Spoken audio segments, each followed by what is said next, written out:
लाडक्या बहिणींनो व लाडक्या ताईंनो, तुमच्यासाठी गुड न्यूज. लाडकी बहीण योजनेमध्ये पात्र सर्व लाडक्या बहिणीला भेटणार आता 3,000 रुपये. हो, एकदम खरं ऐकता तुम्ही. तुम्हाला फेब्रुवारी आणि मार्च या 2 महिन्याचे हप्ते एकत्रित वितरण करण्याचा सरकारचा निर्णय चालू आहे. येत्या काही दिवसामध्ये सर्व लाडक्या बहिणीच्या बँक खात्यामध्ये 2 हप्ते वाटप होणार आहे. 3,000 रुपये तुमच्या बँक खात्यामध्ये वन टाइम जमा करणार आहेत. आता याबद्दल संपूर्ण माहिती आपण आजच्या व्हिडिओमध्ये पाहूया. स्वतः बाल विकास कल्याण मंत्री आदित्य तटकरे यांनी सांगितले आहे. लाईव्ह व्हिडिओ आपण आजच्या व्हिडिओमध्ये पाहूया. त्याआधी तुम्ही आपण चॅनलवरती नवीन आला असेल तर चॅनलला आत्ता सबस्क्राईब करा आणि व्हिडिओ लाईक करा. व्हिडिओ जास्तीत जास्त शेअर करा, जेणेकरून सर्व लाडक्या बहिणीपर्यंत ही अपडेट पोहोचली पाहिजे.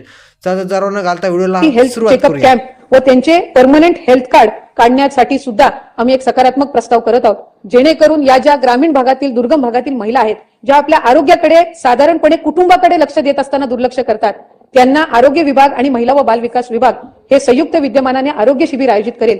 कारण जर त्यांना आम्ही असं सांगितलं की कॅन्सरच्या चेकअपसाठी आम्ही आरोग्य शिबिर आयोजित करतोय, तर भीतीपोटी त्या आरोग्य शिबिरामध्ये सहभागी होणार नाही. पण जनरल चेकअप कॅम्प जर आपण ठेवले, त्याच्यामध्ये त्यांचे ब्लड टेस्ट असतील, इतर काही त्यांच्यासाठी जे प्राथमिक चेकअप्स आहेत ते त्या ठिकाणी करून त्यांचं एक हेल्थ कार्ड तयार करण्यात येईल. म्हणजे पुढे मागे जर त्यांना काही हेल्थ प्रॉब्लेम झाले तर त्यांचा एक हेल्थ रेकॉर्ड त्या निमित्ताने या हेल्थ कार्डच्या माध्यमातून त्यांच्या सगळ्यांकडे सुद्धा उपलब्ध राहील. या दृष्टिकोनातून हा जो उपक्रम आहे तो आपण हाती घेत आहोत.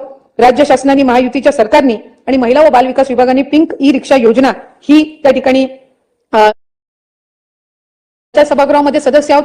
वरच्या सभागृहामध्ये सुद्धा, वरिष्ठ सभागृहामध्ये 4-5 महिला सदस्य आहेत आणि साधारणपणे मधल्या कालावधीमध्ये एक हिरकणी कक्ष आपल्या माध्यमातून त्या ठिकाणी उपलब्ध झाला. पण आम्हाला महिलांसाठी आधीच्या कालावधीमध्ये म्हणजे आपणही त्या ठिकाणी सुधीर भाऊ असाल, जयंत पाटील साहेबांनी बघितलं असेल, किंवा माझे वडील सुद्धा ज्या वेळेला तटकरे साहेब या सभा व्हिडिओ जरा पण माहितीपूर्ण वाटला असेल तर व्हिडिओला आत्ताच एक लाईक करा, चॅनलला सबस्क्राईब करा. भेटूया पुढच्या नवीन व्हिडिओमध्ये. धन्यवाद.